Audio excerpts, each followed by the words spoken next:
Waiting for it to go live. And we are live. What is going on, everybody? Jacob, Dolphins, Miami Dolphins Syndicate live. Welcome back. Episode 13 today. Well, actually, before I get into everything, Donovan, how we doing today, brother? Uh, doing pretty good, man. How's your day going? I'm very full.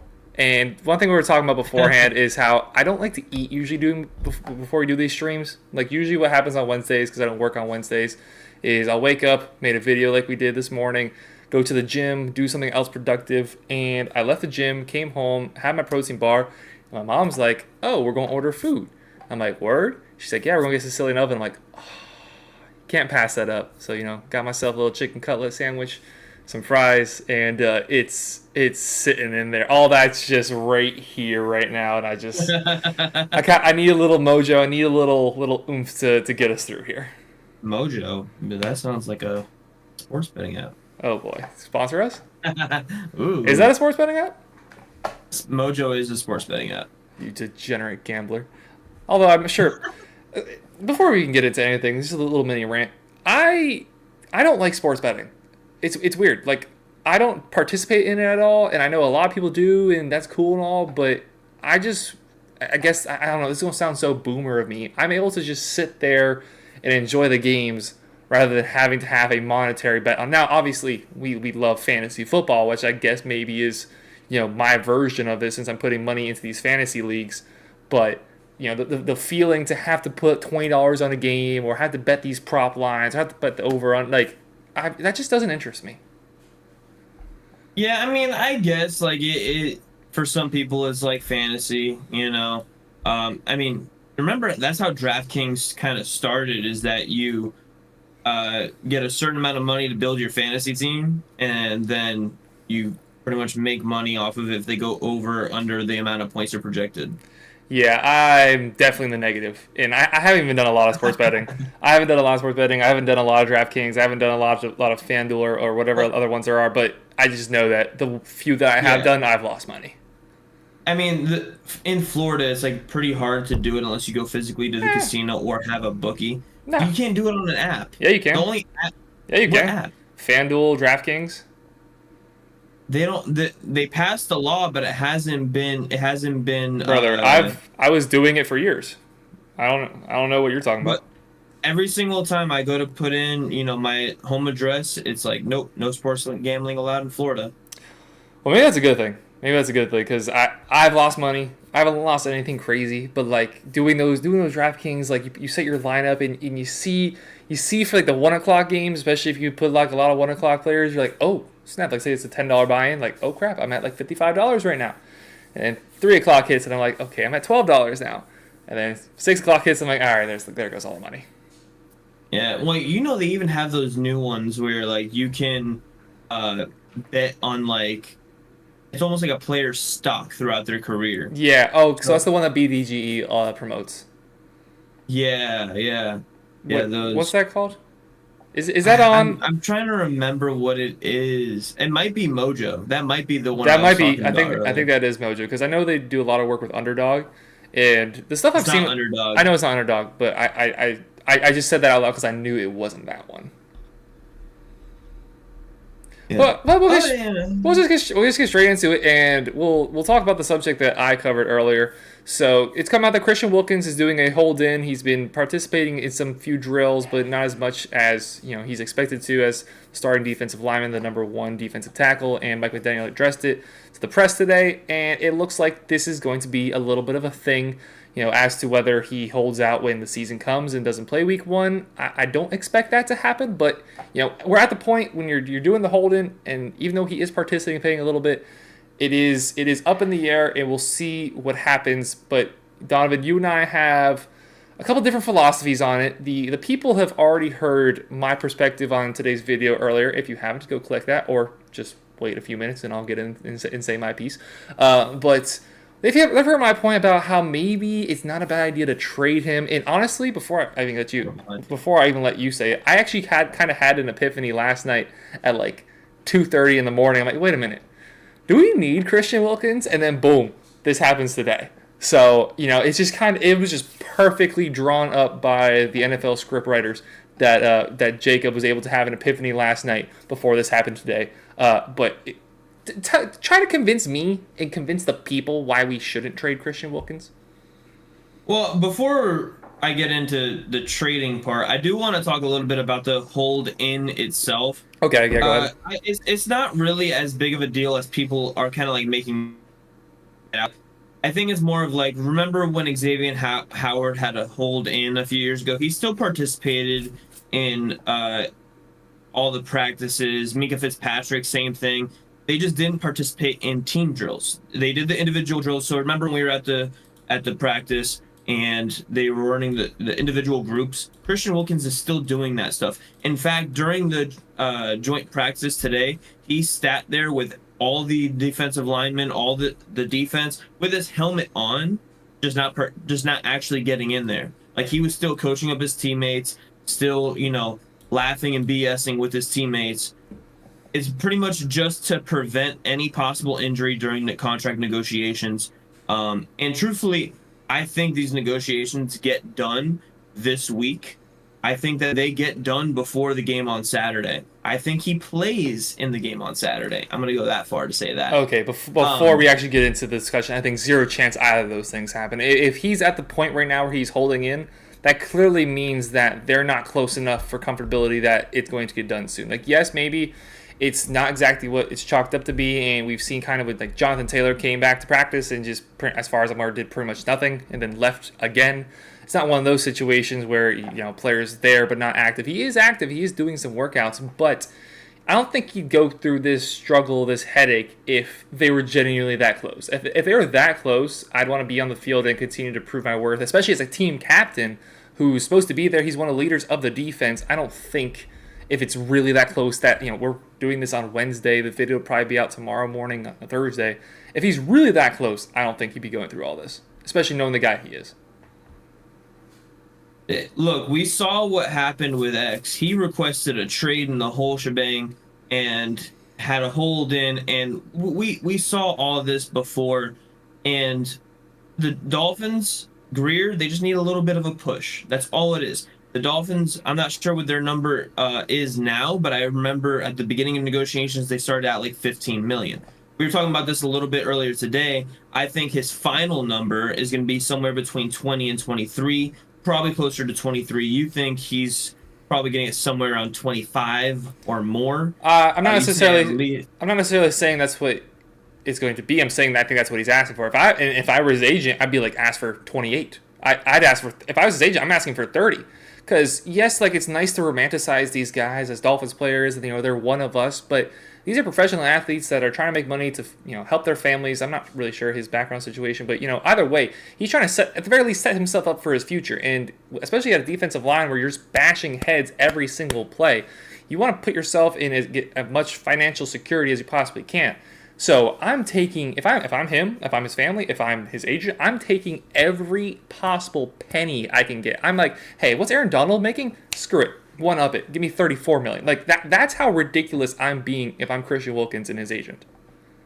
Yeah, but the thing is that's not the realization of what they're doing. I mean, if that's what they were doing, like, if they thought that they were going to be asking for that much, he wouldn't have been participating in camp from the very beginning.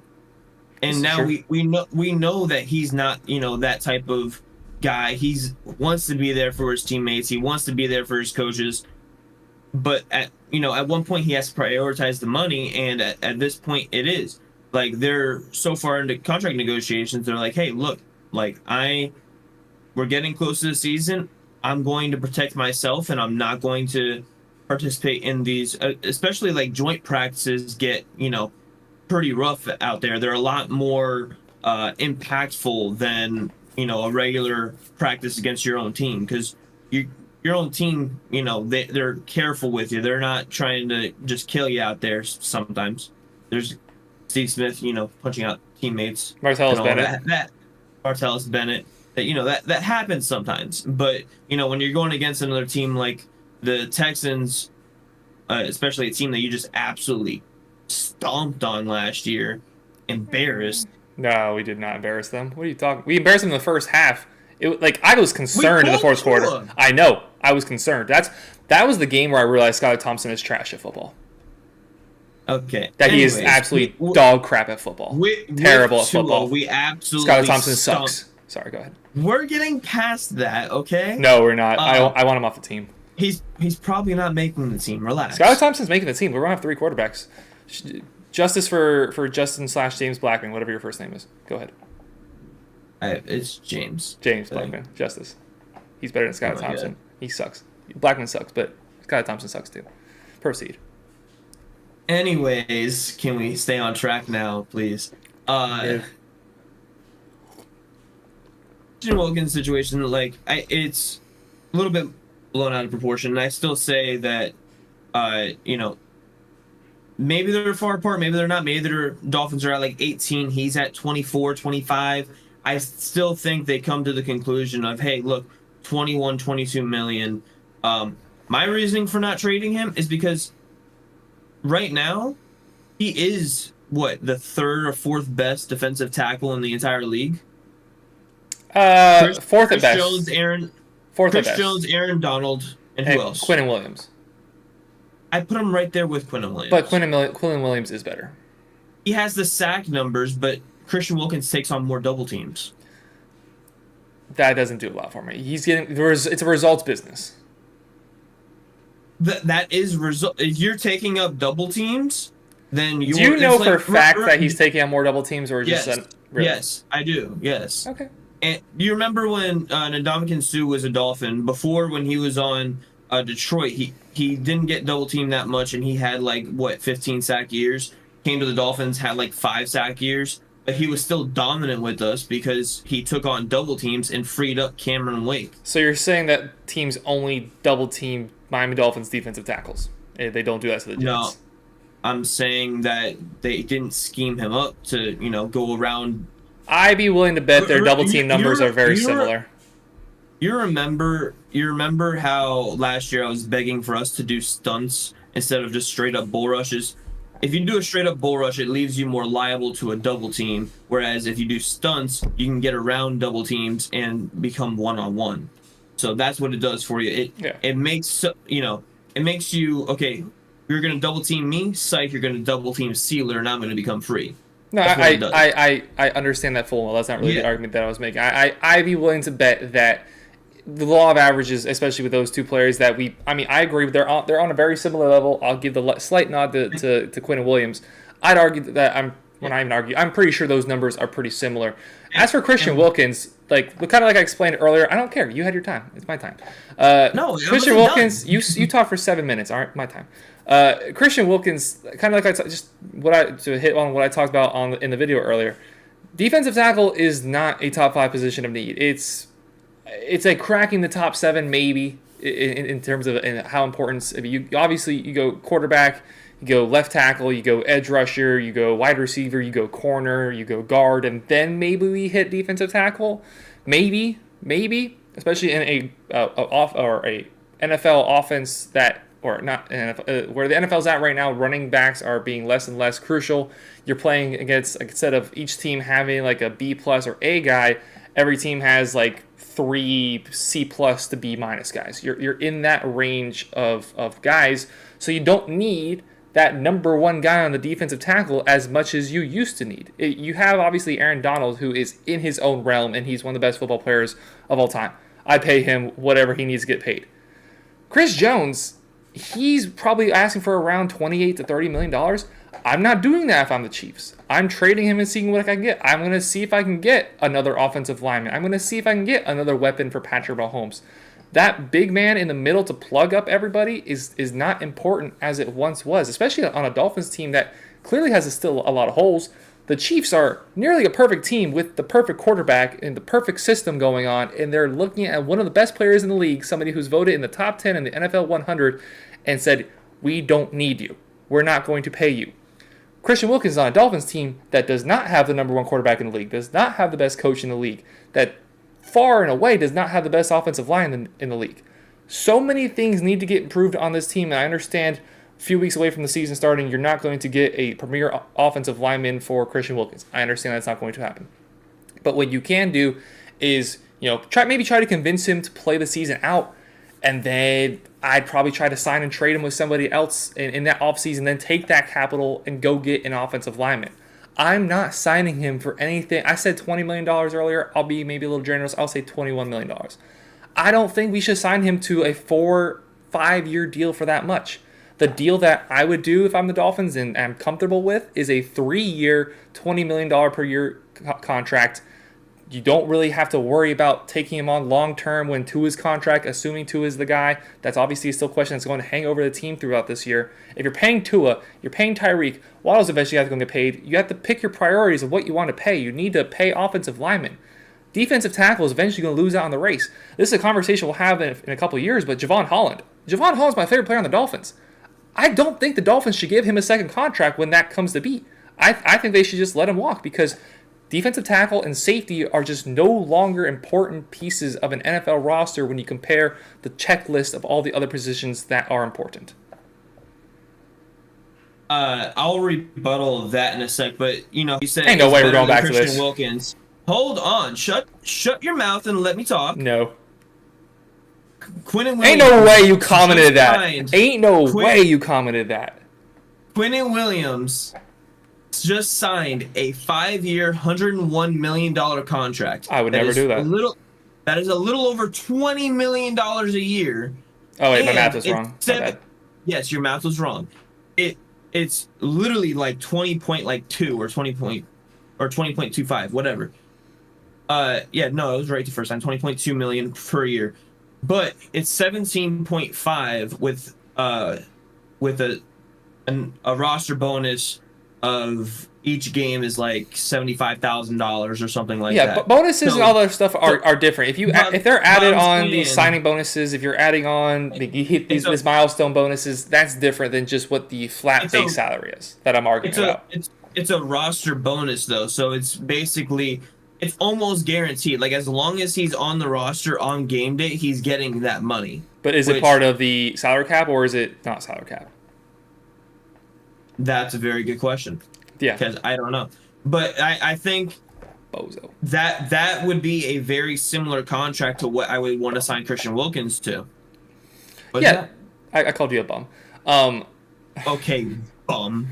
I'd be okay. Well, you said it was a 5-year deal? It was a 5-year, $101 million deal. Bro, I would do that you know what he's going to be worth in 5 years? In 4 years. You said you wanted to sign him to a 3-year contract. You know what he's going to sign for after 3 years? He's going to be $35 million. I almost guarantee it. And I would never in a million years do that.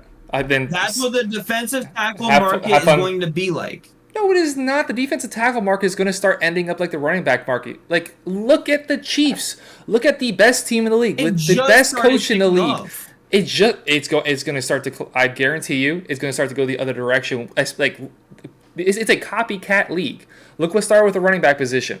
Look at how the Rams handled Todd Gurley. As soon as we saw like a little bit of an issue, all right, gone. And guess what? They have yet to go out and pay a big running back since. The 49ers are the only team right now that have actively given out picks and money to a running back.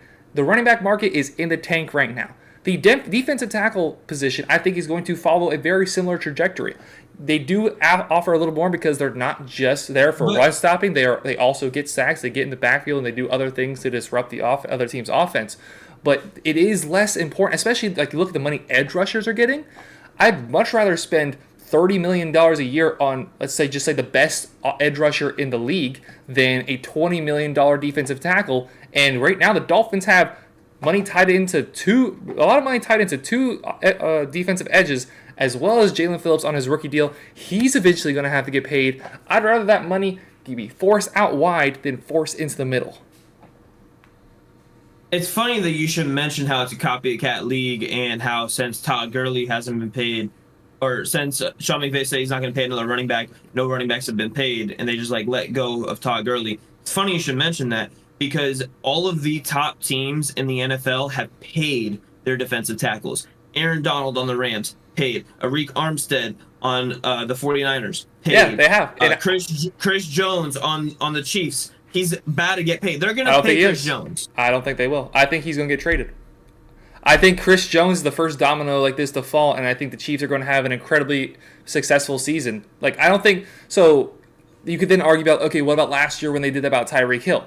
I don't think they're going to quite do that because it's a completely different situation where you have the best quarterback in the league. You can kind of just make it work with good enough skill position weapons. It's a completely different conversation about them letting go Tyreek Hill compared to them letting go of Chris Jones.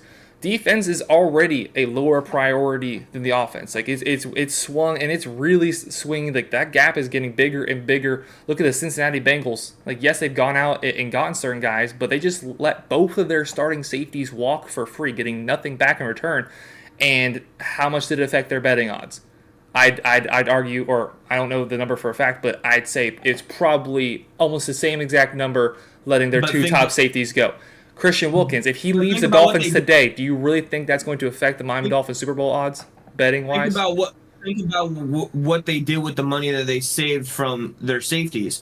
They added to the defensive line, offensive line mostly, offensive line and defensive line. That's where they address the trenches, and the trenches is where you win football games. So you need a defensive tackle in there. Who do they get? At least a competent one. Who do they get on the defensive line? We do have other competent defensive tackles. That's another point. We have Raekwon Davis. We have Zach Zeeler. We have Brandon Pili. We have the ability to we watch the practices. We have the ability to just throw people at defensive tackle and it works. But after that, it's not good. After that, it's completely garbage. After those four, name me a team that has a good fourth string defensive tackle. I don't know. Exactly. You don't need a good fourth string defensive tackle. That's not important to winning. But it's important to keep okay, I love Zach Sealer. I do. I love Raekwon Davis. I do. I don't want them on the field for 56 snaps a game. I want Christian Wilkins out there for 56 snaps a game. I want Zach Sealer on there for 30 to 40. I want Raekwon Davis out there for 30 to 40. Brandon Pili, I don't even want him out there for more than 25 snaps right now. Yeah, it's not ideal, but when it's a salary cap league and you can only shuffle money around so much, and we have a horrible offensive line. We've seen that. That's what I'm saying. I'm not saying get rid of him right now. I'm saying try to get him to play out this deal, maybe add some extra money on for this individual season, and then next off season because I'm pretty sure that he has. This is his last. Is this his last year or next year gonna be his last year? Okay. So technically speaking, they can't touch this contract for this year because it's his 5th year deal. It's his 5th year. Then so they can't be tough. They can't touch this contract. Then I'd be tough. You're gonna play or you're not gonna play, and you can show up or not show up. They can extend him, but they can't touch this contract because it's part of the. So maybe add a 1-year extension on top of it and trade him next offseason and let him go get paid. I'm not saying he himself doesn't deserve to get paid. As a player, as a person, I hope he does end up getting his money, but I just hope it's not the Miami Dolphins if it's a number more than $22 million a year. What's good, sir? We're yelling about Christian Wilkins. We should not pay him. Anything more than $22 million. Look at the state of the. How can you look at the offensive line? 22. Would you rather? I'm concerned it's gonna be more than that. I added the caveat in the beginning. Look, if we can get it around, Davis are going to be getting 25 combined. If we can give him around 20, 21, $22 million, the 22 I'm starting to cringe at. But if it stays in that range, I added the caveat. That's fine. That's okay if we get it there. I am just concerned that he's asking for 27, 28, maybe upwards of $30 million because if I were him, that's exactly what I would do. Even if it's $25 million. $25 million over a 4-year contract, that concerns me a lot when the offensive line sucks. I'd rather have, like you mentioned, like you were talking about, have Zach Zeeler and Raekwon Davis out there each for 30, 40, 50, 60 snaps each and have backups come in and maybe they're not as good, but I don't really care. I'd rather have that situation than be able to I'd rather have that situation and be able to allot $25 million more to the offensive line. Go get yourself a star right tackle. Go get yourself, if not one player, go get yourself a left guard and a right guard, or a left guard and a decent right tackle. However the money wants to be thrown around. The offensive line is horrible. It is so bad. And Teron Armstead, who knows how long he's going to hold up for. Connor Williams, he himself is going to be a free agent at the end of the year. There's so much red glaring lights when it comes to this offensive line, and you're just going to throw money everywhere else on the team. But the offensive line sucks. Wilkins. We're going to have the same amount of issues that we did last year. I'm with Cap's question. Dalton Reisner or pay Wilkins? I'm going pay Wilkins, 100%. But regardless of that fact, right? If we franchise tag next year's $20 million. What we can do as a franchise, if we extend him, we can structure it so next year is like $10 million. Because if we franchise tag him, we have to pay him 20, right? Yes. Whereas that would make 5 players that are getting paid over $20 million next year. That hinders the cap. However, you can manipulate the cap to make it a back end, just heavily guarantee it. And look, if you don't want to pay him or restructure so most of the money that is already guaranteed in the back end of his contract, kind of like what they're doing with Tyreek Hill now. Like, he was due $50 million this year. They restructured that contract. Now I think it's like $3 million that he's getting paid technically on paper this year. So if they can backload Christian Wilkins' contract because they front-loaded everybody else's for the next 2 years, and he's either going to be the centerpiece of this defense after our little 3-year run, which we're starting to go on. And I'm calling it a run because that's what we're doing. We're allocating our money and allocating our picks all to the next 3 years. And then after that, it's kind of like we have outs on almost everything. So on this little run, after this little run, it's either going to be, okay, keep Wilkins and pay him, and we can restructure and guarantee, like, have it a signing bonus instead. Or we can trade him to a team that will pay him. Now, given that's a little bit of a risk, kind of like when we paid Ogba, right? We would have to find someone that can take on that contract if he doesn't live up to that contract. But, I'm fairly confident he will live up to that contract because I think, like I said, in 3 years, I think it's going to be upwards. I think $30 million is going to be this year's $20 million in 3 years. That's how fast this market is rising. And if you look over the last 10 years, it's just been jumping, the value of all these positions, but cap hasn't followed. Yeah, I completely disagree about the fact. I do not think the number is going to rise for defensive linemen, defensive tackle like that. But before we switch off, just one simple question: if he asks for $25 million and that is his budget point, if that's where he's like, I will not accept a dime less than $25 million, would you sign that contract as the Dolphins? Depends on how many years. 4 years. 4 years, I'd do it. All right, yeah, no shot.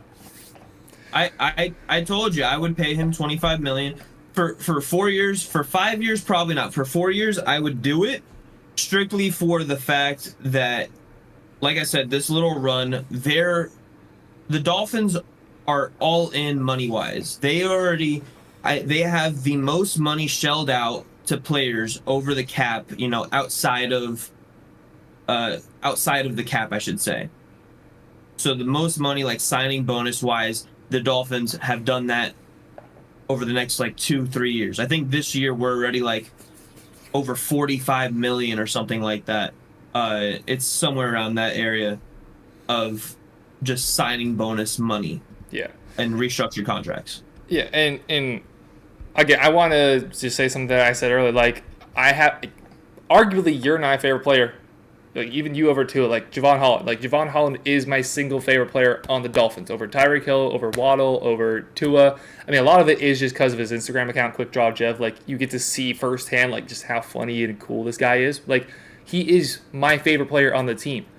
If he was coming up for a contract right now, I would probably just let him walk for free. Just like same exact thing that the Bengals did. It's just two positions that are it's not quite the same as running backs. It is a little bit slower. I just think, I'm just trying to be a little ahead of the curve of this. I think both, as we've already kind of seen with the safety. Safety is already there. I think defensive tackle is eventually going to see that similar way as a running back. We'll worry about Holland next year. I got a burp stuck in my chest. Okay. Ooh, that was perfect. Okay, so Yeah. Houston Texans. So we've been doing the practices with the Houston Texans this week, and take it away. Yeah. So this actually was the day of practice with Houston Texans, and it was a pretty eventful one. Tua threw 4 touchdowns. He did have a pick six. I believe it was a 2-minute drill. Drove him down inside the 20, then threw a pick six in the red zone. Um, he had 2 picks on the day. He said one of them it was to Chris, and he talked about it a little bit. And he said when he talked with Christian Harris about that interception, he said it was basically something that he's good at and that he did a lot throughout the last season. And it was look off the safety, look off the DBs, and kind of like no look them. And he tricked them all of last year doing that, and he tore up Houston last year doing that. And so he trusted his instincts, trusted the defense, and stayed where he was supposed to be. And then that's how he ended up getting that pick off of Tua. Now the pick six, Tua was just like, man, I wish I had that one. It was just a little lead a guy a different way, and the throw just wasn't where he wanted it to be. Other than that, Tyreek just absolutely dominant throughout the day. Of course, Tyreek's been tearing it up the last like week and a half, and I think he's really putting on a point lately since Waddle's been out. Like, hey, look, Waddle may be out right now, but we are here to play, and we're still, we're still that guy. We're still that team that will mess you up no matter who's on the field. And whatchamacallit, the defense did pretty well as well, getting a couple picks off of CJ Stroud, locking up DB, or locking up their wide receivers pretty well. And they have 3 young, like their receiving core is extremely young. I would say probably the youngest in the league. Nico Collins, second year. John Mechie, technically second year, really like a rookie. And then rookie Tank Dell are their top 3 receivers. So all young guys, and they showed out a little bit in preseason, but we did a pretty good job, to the point where CJ Stroud was just holding the ball a long time in practice, and we were able to get multiple sacks on him. As we know, the CJ Stroud, known for in college getting the ball out of his hands pretty decently quick. So to do that, to kind of like hold him up, how they always say it's NFL is a lot faster than college. So that's that. As far as injuries go, for practices, Kader Kohou's held out. He's dealing with some injury. It was undisclosed. Mike McDaniel didn't seem too concerned about it. Cam Smith did participate in individual drills, which is promising. I don't think he's going to be playing in the game on Saturday, though. It's just really a precautionary thing. We already have Ramsey out. Kader Kohou's banged up. We don't really want to throw out, more corners to go and get hurt. As you were saying. Yeah. But yeah, so we have some injuries going around. We just don't want to throw our corners out to get more injured. And yeah, that's pretty much. There wasn't a lot today. Kind of skimming through here real quick. Yeah, that's basically it. Texans didn't have much success on offense. Didn't have much success on defense besides the 2 picks. The pick six really kind of put a cast over the mostly positive day for the Dolphins. But yeah. Yeah, that pick six, you hate to see it, but it's something that happens in every single practice. It happens across the league. Like Aaron Rodgers throwing his interceptions, Dak Prescott, the names that are easy to make fun of, like Dak Prescott, like Jimmy Garoppolo, like those names stand out. It is just a little refreshing that Tua is not under that same microscope like he once was. Like, it was something that we talked about, in the last 2 episodes, is that we're not so strongly focused on what Tua is doing. It's like, okay, is he still running the offense? Cool. Is he doing exactly what we expect him to do? Cool. All right. Is he making a mistake or two? All right, that's fine. He's not the perfect quarterback. He's not, he's not. You could argue is he like a top 10 quarterback? Is he just within the top 10? Is he just without the top 10? Like anywhere in that range, I'll kind of accept your answer. He's not a top 7 quarterback. He's not one of the best guys in the league. So to expect him to be oohing and ahhing and having absolute perfection when he goes out there is just not something you're going to get from him. But as long as he's doing maintaining a level of consistency and doing what you expect him to do within the offense, I'm happy to see him do that. And with that, we'll just get straight into the preview of the game. So we are going to have a game this Saturday with the Texans, who, as we just mentioned, we're practicing with. This game I do think is going to be a little bit different than the previous game that me and you and me and Liz went to. It was awful, to say the least, in terms of the actual game. Was arguably the worst game of football that I have ever watched, the Dolphins and Falcons game. So while we won't be there in Houston, it should be a little bit more exciting of a game where the Dolphins are probably going to play much more people than we saw in that first game, even if it's on a limited basis. Oh, yeah. Even if we see the starters play for 3 drives, if we see them play for a quarter, if, crazy enough we see them play for an entire half, which I doubt that will happen. But just the level of standard that we're going to see on the field is just going to be so much better than we saw against the Falcons. Dude, we'll be able to see our backups, our second strings. We didn't see our second strings. Like, that's how bad that first game was. I think between our first string and second string last week, we played a total of maybe 5 to 6 guys. There wasn't a lot. Deshaun Elliott, Ogba, if you want to call Liam Eichenberg, Isaiah Wynn, Austin Jackson. That's your brother? 5 guys. I really can't name anymore. I mean, if you want to consider Brandon Peely second string, then sure, him too, so 6. Yeah, we had that list. Like I remember, you were still cooking the steaks, I think, or you just finished. And you take out your phone, and you're like, "Oh dear God," because like the entire team wasn't playing. And then I remember sitting there, like, "Okay, we're playing cornhole." I'm like, "Okay, that makes sense." And then they start playing, I'm like, "Oh dear God," like, "Oh, I get it. They're horrible." I remember when we started walking up, and when we get to like the top of the bridge, you like pulled out your phone, you're looking at it, and you're like, "Oh, that many guys." That many guys. I'm like, bro, I was telling you, it's like half the roster. Jeez, and we're still not gonna be full back to 100% because I pretty much guarantee that Waddle's not gonna play. I'd be surprised if Teron Armstead plays. Trill Will and Brandon Jones, those are kind of like a cross your fingers. Maybe they play, maybe they don't. I still lean they don't play, but it'd be nice to see him out there. I think Trill plays. I don't think Brandon Jones plays. He still has not shed the red no contact jersey. Yeah. He talked about it a little bit earlier this week. I think Monday, after Monday's practice, he expressed like the Dolphins trainers are holding him back, limiting his reps, and he's not exactly happy about it, but they're protecting him from himself. So as much as we'd like for him to, because we know he's probably better than Deshaun Elliott. So we would definitely, like to see him on that field, but he doesn't have the same burst, he said it himself, that he used to have. So he's still trying to work on getting that back. I don't doubt that he doesn't play at all in preseason and maybe misses the first couple games. That wouldn't be a surprise, especially the severity of the injury that he did have. But it's kind of cross your fingers with Trill Will coming back. Obviously, Nick Needham isn't ready to come back, and so we have Waddle out, Cam Smith, probably out, most likely out. Kader Kahoop. Sorry, I'm trying to get better at pronouncing his name correctly. Kader Kahoop, probably out. But we probably will see guys like Tua play.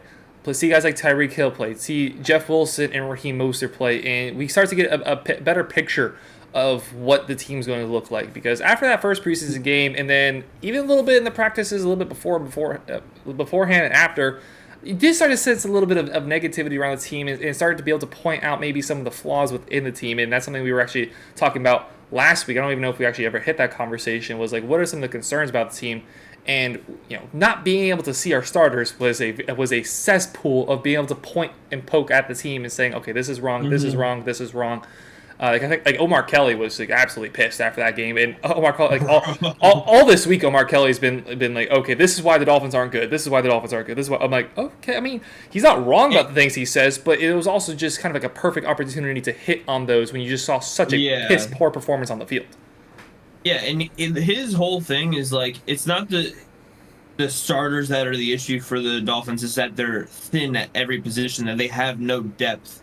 Yeah, And which you know, more or less right. you know, more or less, because like I said, like if we lose our second string, then it kind of gets a little bit wonky after that. But you know, I feel like our second string is fairly strong, and that's, you know, having a great first string and a strong second string, I feel is like almost the goal for every Yeah, NFL team. But at the, you know, at the end of the day, it is the survival of the fittest. So whoever can make it to the end with the best roster. So yeah. with injury and all. Yeah, So you don't like the Christian Wilkins conversation we had earlier. Like you can't be good everywhere on the field, and even especially when you get into the depth of players. Like you can't expect your fourth string defensive tackle on any team, no matter who you are, to go out there and do near the job as the first guy. Like pretty much no matter who that first guy is, unless you're our tight end group and the first guy and the fifth guy all suck. So bro, they're all the same. They're all just really bad. Worst tight end group in the league. There's Smythe, and then there's everybody else that's just like the same. So there's like, and then there's mid. No, I'm not getting a mid. No. Yeah, Okay, well, if you want to rank them among, because you're thinking, you're there's in the $2 million. mindset. There's $2 million. You're in the fantasy mindset. No. I'm in the football mindset. There's $2 million contract, and then there's worse. Like that's like the team shows the worst. No, he's on 6 million. I think Smythe's no on 6. chance. I think I could, if I'm not mistaken, didn't he sign a 2-year, $4.5 million contract? I could have sworn that was the number. That number makes sense to you, doesn't it? It does. But it does ring a bell, but I don't so know. what's speaking of numbers, how long would you like to see the starters out there? And now that definitely varies between starters because certain position groups it's not inked in who's going to be the starter. Like the middle linebacker group, like we assume is going to be Long and Baker, but you know there is room for wiggle there on the offensive line. You know, even though you want to keep a consistent group in front of your starting quarterback, there are still positions to be fought over, even if Tua goes out of the game. So, you know, just starting with Tua, starting with the most obvious name, how long would you like to see Tua out there on Saturday? See, if Tua looks good in his first drive, I say sit him. If he like looks a little rough around the edges, give him another drive. I don't say more than 3 drives, which is pretty much the first quarter. So I say no more than 3 drives, but if he looks good on the first one, let it be after the first one. Same thing with Tyreek. I don't think Tyreek plays after the first series. I don't think Teron Armstead plays at all. He didn't last preseason. Yeah. Kendall Lamb is going to be one to watch. I'm going to be watching him pretty closely because, like what we've said all offseason, Teron Armstead's not playing 17 games. So Kendall Lamb is who the Dolphins have pretty much appointed to be the swing tackle. So if anything happens to Austin Jackson or Teron Armstead, he's the guy that's going to be replacing them. So I am going to be interested in watching him. It looks like it's probably going to be Isaiah Wynn at left guard. It doesn't look like Liam Eichenberg's going to be playing. He has some injuries he's dealing with. Connor Williams, I would like to see for 1, maybe 2 series. I want to make sure that he can actually snap the ball properly. Other than that, I have no concerns. Robert Hunt, I want him out there as long as Tua is out there. The offensive line, I'm just going to say, offensive line, I want the starters out there as long as Tua is out there. Tyreek, don't care how long he's out there because we already know what we get from him. Everybody else, second string wise, you know, okay, I'll just go defense. So defense wise, Jalen Phillips, Bradley Chubb, I would like to see them for 2 series. Honestly, I think 1 series would probably not be enough, especially if they just go 3 and out because they're absolute monsters over there. I would like to see at least 2 series out of them, perhaps just the first quarter. And second string, I want to see the second string play into the rest of the first half. I want to see first and second string throughout the first half. Then we can go to the absolute scrubs in the second half. Yeah. So before I get into that, mostly down the list, I either completely agree or close enough to agreement. Tua, I might go as far as to say give him the whole first quarter. because I don't think he'll play in the third preseason game. So this one quarter is your one opportunity to look at him. At least I wouldn't want him to play in that game. I want that game to kind of be like the first game where like, okay, Skylar Thompson, Mike White, figure out who between the two of you is the least bad. All right, go. That's my idea. That's my idea for the third preseason game. So I can't disagree. So to give him a quarter. Give him a quarter with Tyreek. Give him a drive with Tyreek. Give him a drive without Tyreek, and be like, okay, let's see what you are with your best player out there, and see what you're like out there with your two best players not on the field. Like I think that's a good exercise because that might be a situation that comes up. You never know. Waddle could get hurt again. Tyreek could get hurt. It's football. Anything's possible. We know that Tua himself has the issues with injuries. So let's let him go out there and prove himself against a defense that it got a little bit better, but it's still not much better than it was last year. Still a pretty bad defense. So he's not going to be taking a lot of shots or shouldn't be taking a lot of shots. It's a good defense to practice against in the sense of, all right, it's just on you to go make something happen. The defense isn't going to do a lot to stop you, so just play your game, do what you got to do. So I think it'd be a good little exercise to take Tyreek Hill off the field. I would not have Tyreek in there for more than five or six maybe snaps total, and get him off the field. Offensive line, I want the entire starting crew out there except for Teron Armstead. I want Teron Armstead off the field for the entire preseason. Have the entire starting crew out there with Tua as long as Tua's out there on the field. And then I like to see Isaiah Wynn stay out there because he could potentially be competing for two different positions. So he's probably going to end up starting at left guard. Well, when Tua goes out, or even for that second drive, put him over at right tackle. Because, yes, we think Austin Jackson's going to be there, but he has not done enough to prove himself that he is for sure the right tackle. So Isaiah Wynn... he also only played 2 games last year, so... Exactly. So we already know what life is without him. And basically, ability-wise, we already know what life's out without him anyways. So let Wynn play both places in the preseason game and do that with Tua. And just, again, this is just kind of just testing what he's best at. If best case scenario, I think he would be the left guard tackle and left guard starter. And then at tackle, Austin Jackson. Eichenberg, I think, it just isn't that good at football. So the offensive line there, Raheem Mostert, Jeff Wilson, same thing. Tua's in, let them play. Tua's out. Maybe give Jeff Wilson a little bit more time to see if he has something where he can edge himself over Raheem Mostert.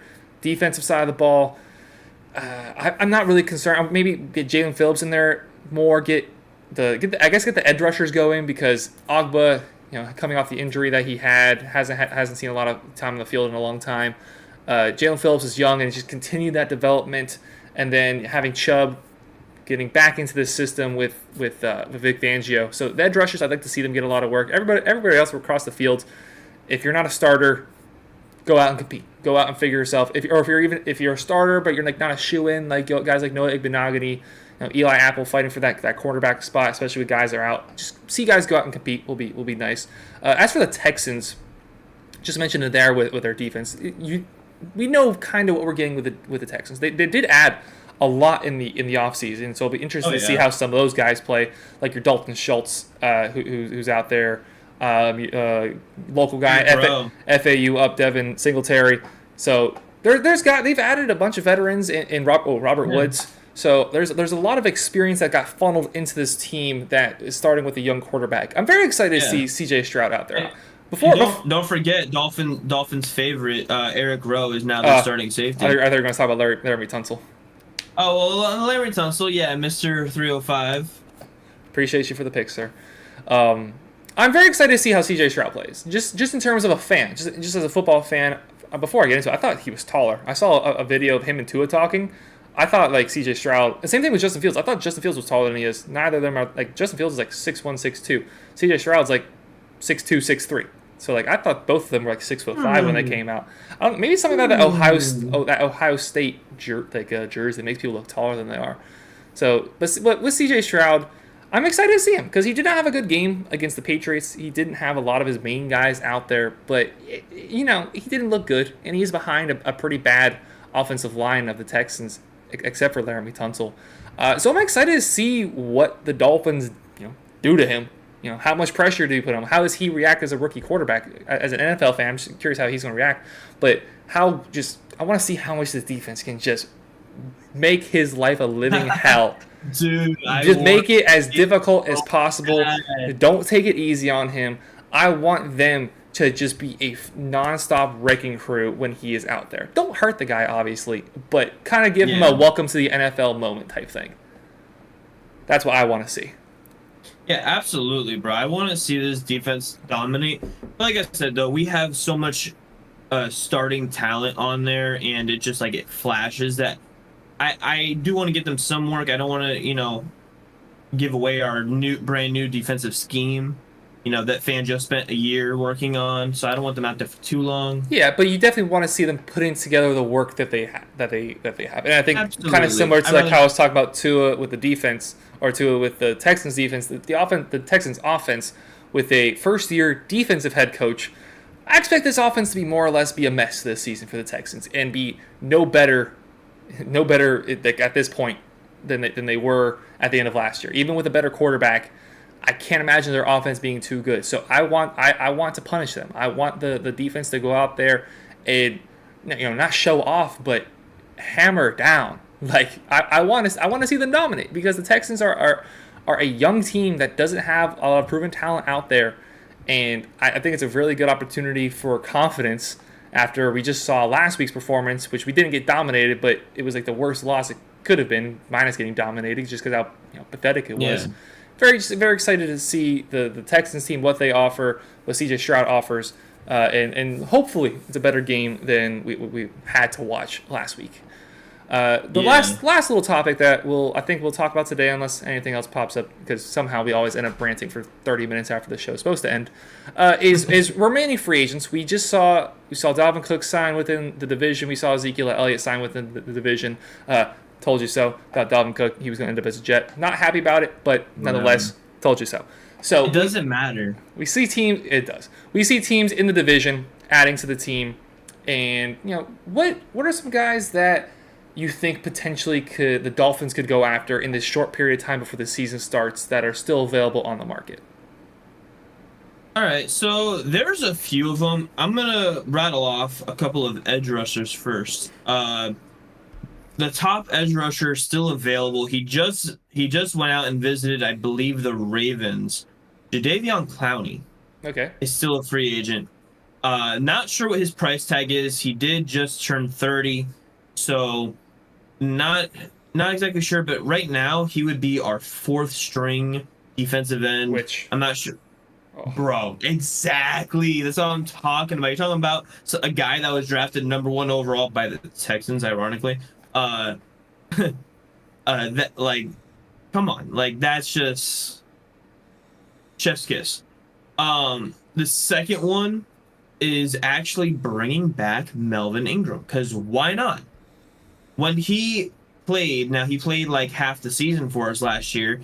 He did play very well. In fact, he got Defensive Player of the Month in September last year. The fact that happened, that's gonna be a trivia question one day, and you're gonna be like, how did he win that? How? Because he was great. It's not a matter of like, oh, how was he given the award? Like, no, he played fantastic and did nothing all year long afterwards. It's like, how did he play that good and then just fall off? Okay, so I have a question for you. So I was stuck between these two when I was looking at the list. Okay. Would you rather have Melvin Ingram or Carlos Dunlap? They're both 34. Carlos Dunlap. Okay, Carlos Dunlap. That's fair enough. So would you agree with me though? #1, Jadeveon Clowney. I might put Carlos Dunlap over him actually. Oh, okay, really? Okay. Yeah, I might go. I think I'd go Dunlap, Clowney, and then a running back. Because as much as the team likes to say, we're set on running back, we didn't need anybody. We didn't need to put out a large out for Dalvin Cook. Yes, you did. And there's, Kareem Hunt left. And I'll take Kareem Hunt. Hey, good kicker, good backup kicker. And put in, maybe Leonard Fournette, even if you really need to. Damn, did that joke just really go over your head like that? I can't believe you. What did you say? I said we need a good backup kicker. Oh, Jesus. Yeah. Kareem Hunt, I was Leonard looking Fournette. more at the list. I know. Wait, I was going to say Melvin Gordon, but he's on the Ravens now. I'm sorry. Like, my heart, I tell this story to Donovan maybe once every other week about how, I so badly wanted Melvin Gordon, and we signed the absolute scrub that was Jordan Howard. And yes, Melvin Gordon has his fumbling issues. It's kind of like Jameis Winston. If he stops turning the ball over, he's actually a really good running back. And the fact that we signed stupid Jordan Howard pissed me off. And who did we sign? Who did we sign the next? Who's the guy from the Rams that we Sony signed? Michel. No, not him. Not him. So it was Sony Michel. No. That actually played for us. Oh. Who was garbage. Malcolm Brown. Garbage. Absolutely. He also played for the Patriots. Garbage. It was basically. I think it was Malcolm Brown. Yeah, Malcolm Brown. Yeah. Dear Lord, this team has a terrible time evaluating running backs. Let me just rattle off to you the edge rushers that are still available. Jadeveon Clowney, Kyle Van Noy is listed as an edge rusher or linebacker, or whatever. Nah, he burned that bridge. Yeah, Melvin Ingram, Carlos Dunlap, Robert Quinn. Let's see. Bring him back. Carl Nassib. And that's like the tippy top. Jason Peters is still a free. Oh, he just retired, didn't he? Oh, he's 41. Jesus. He's also an offensive lineman. Yeah. Yeah, but he's down. Yeah, his name will always be there. Like, oh yeah, you could get him, but he's like, oh, like, how are you still put together, dude? Honestly, how are you still alive? But dude, like, he's gonna have he's definitely got CTE. Oh my God, you're such a horrible person. He's a 41-year-old offensive lineman that just now retired. He's got CTE. So one of those edge rushers is my number 2, Jadeveon Clowney, number 1 for me. And then number 3 for me is between, I'm going to go 3A and 3B. 3A for me is going to be Akeem Hicks, and 3B is going to be Kareem Hunt. That running back, man. I'm bringing in a running back. Like, Zeke. I understand Zeke doesn't really.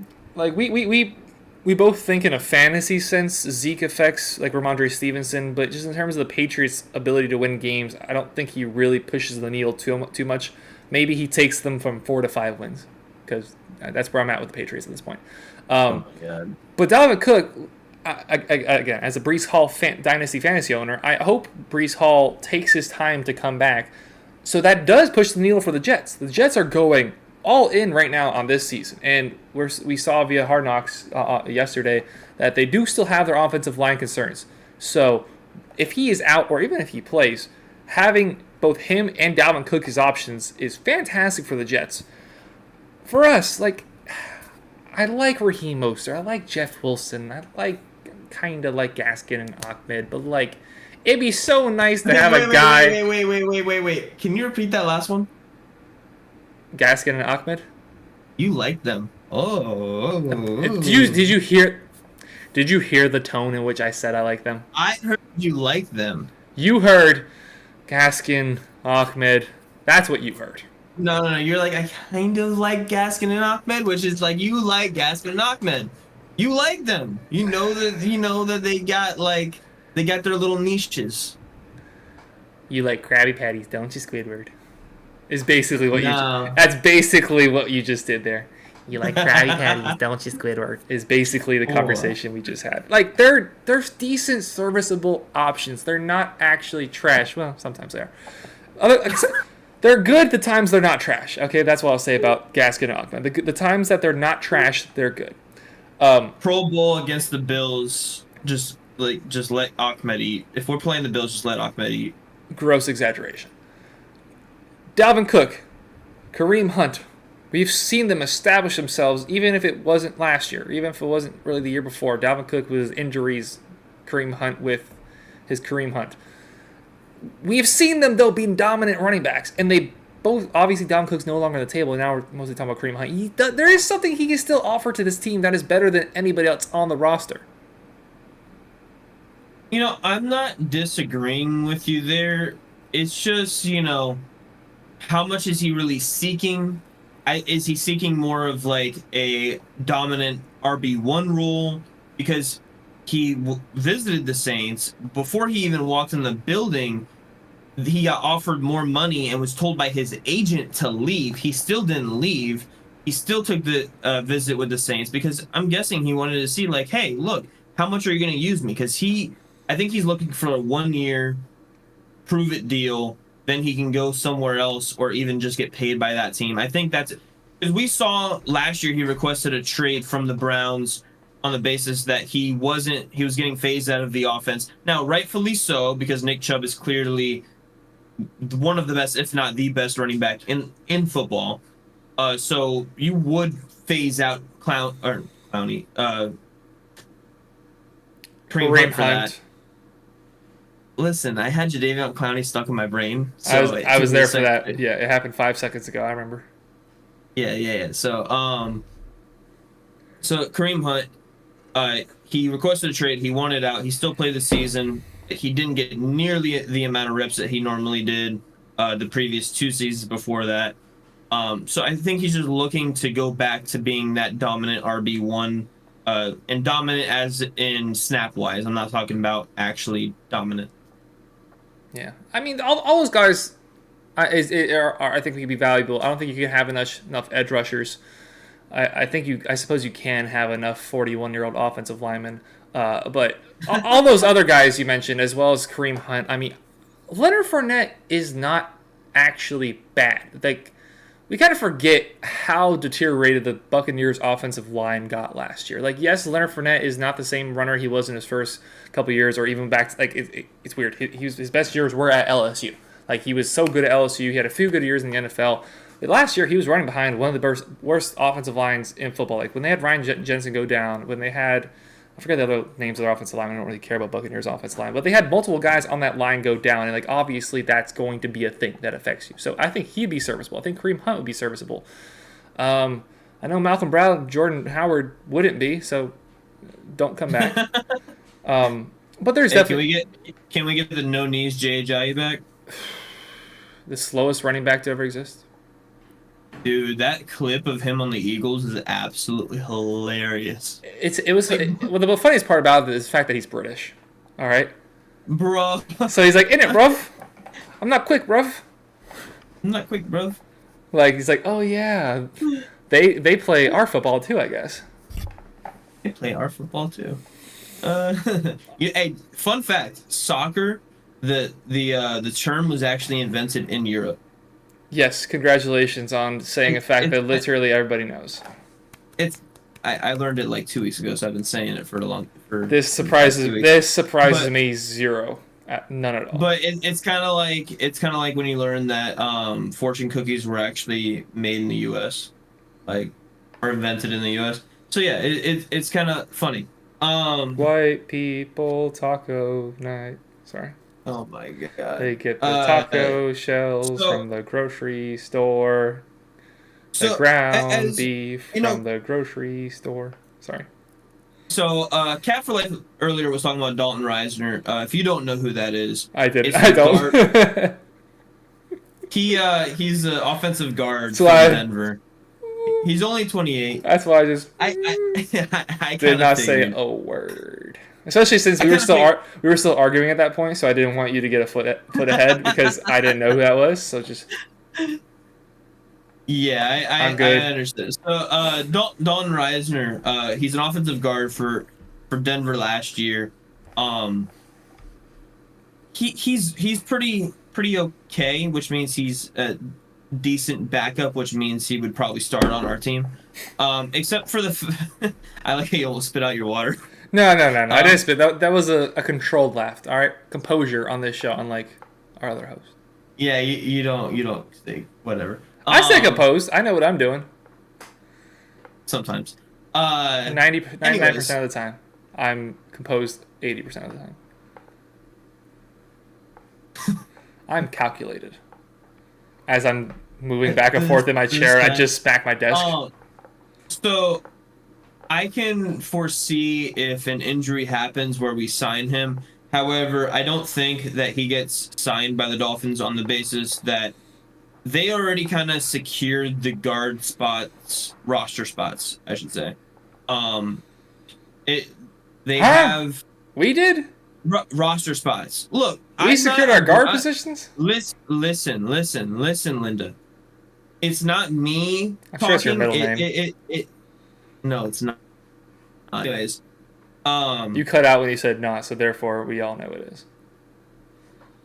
It's not. So, anyways, the our offensive guards: Isaiah Wynn, Robert Hunt, Liam Eichenberg, Dan Feeney, Robert Jones. Like, that's 5 guards on roster. That's a lot of guards to have, and Connor Williams can move to guard if need be. I'm pretty sure I'm missing one. Oh, Jerron Christian. So that's 6 guards on roster right now. I don't think they're gonna sign another one with 3 weeks until the NFL season starting. Especially one that already played for our new offensive line coach Butch Berry. Which hot take, I think he's absolute garbage as a offensive line coach, and I absolutely hated this hire from the very beginning. And I can't wait to see him fired next offseason. Hope he's not. I hope he turns out good. I hope I'm wrong. I think he's garbage. On that subject, do you remember when we're like, oh my gosh, we just took the Chargers defensive coordinator for a lesser position? And then a few weeks later, we're like, wow, the Chargers defense was really bad last year. And then the wheels got turning. We're like, oh, wait a minute. Their defensive coordinator's on our coaching staff now. Yeah, but the part of their defense that was bad was the defense. Okay, I'm saying, but he's the defensive coordinator. I'm saying he specializes in secondary, right? The secondary was not the issue for them. I mean, bro, they played us with their 3rd and 4th stringers, and they held a lot throughout the game, but they still, held our receivers in check for the most part. Was that a pun? Held in check? That actually was not a pun on purpose, and I'm sure you believe that. Because you're just not as sharp as I am. Whatever. I say unintended jokes, and those are the funniest ones I have. Score prediction for the Texans game, go. For the Texans game, we probably should have done this when we were going over the Texans game. Probably should have. I forgot it for the Falcons game, and I forgot it for the Texans game. Professionals. I'm gonna go ahead and say this is gonna be a little bit more exciting because if starters play, I'm gonna go ahead and say 21 all scored in the first quarter by Tua to 16. I'm gonna go 27-3 Dolphins. You're going to text me and remind me to chop that and add that to the end of the preview for the Texans. Because I likely will not. I know. Oh, my goodness. It's 8:15. We probably should call it there unless there's anything else on your mind. I think that's pretty much it. Fortnite time! Yay! We were on time for the most part. I think for the most part, 7:03. 7:05. Yeah. Close enough. And then we ended at 8:15. Hey, I mean, technically the show is supposed to go from like 7 to 8. It's kind of how we planned it, but it always ends up going a little longer, which I'm okay with it going longer than shorter because, content. I'd rather have too much than not enough. Yeah. So thank y'all very much for watching. We are live every single Wednesday, 7 p.m. Come holler at you boys. Get involved in the chat. A little bit of a slower chat today, but it's okay. It'd be like that. We appreciate y'all hanging out with us. Go ahead. Also, if you guys want to see a live stream during the game on Saturday, drop a comment down below. Let us know if you would like to see that. And yeah. Are you gonna do that? If the people want it, if I get at least 5 comments that say that they want it, I'll do it. Brother, there's 2 people in the chat right now. One of them's me. One of them's me. Chop this into the end of the Texans preview. Use promo code Jacob in checkout for 700% off. I don't know. I don't know what I'm supposed to do here. I haven't been a YouTuber for long. That's a lie. I've been in it for 5 years. I don't know why I lied there too. All right, thanks everybody.